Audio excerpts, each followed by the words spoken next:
Are you spending too much time formatting the font of your Outlook email messages?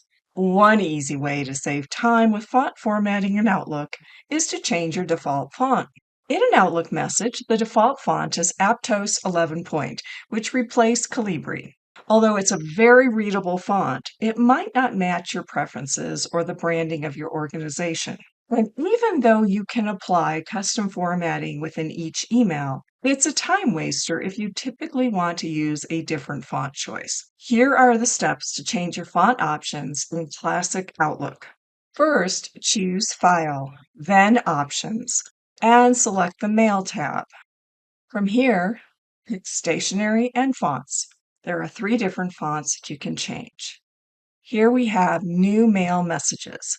So this is the default font for original messages that you compose. For this, I want to change it to Cambria, and I'll pick 12 Point. So we get a preview of what that will look like.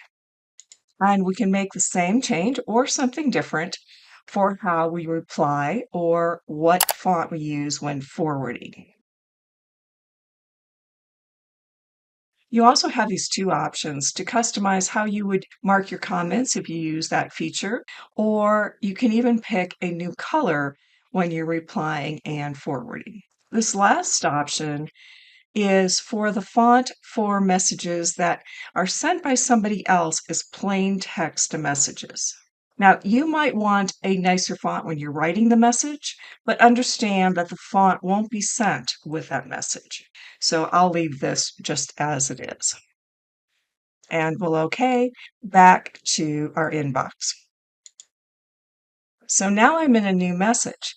So now I can see that Cambria is my default font here. And when I move into the body of the message, it continues. And that matches my signature as well for my email. It's that easy to change your font choices in Outlook. To learn more ways to be productive with Microsoft Outlook or to join my free tips newsletter, visit thesoftwarepro.com/Outlook. If this training was helpful, please like this video and subscribe to this channel for other time-saving software tips. Thanks for watching!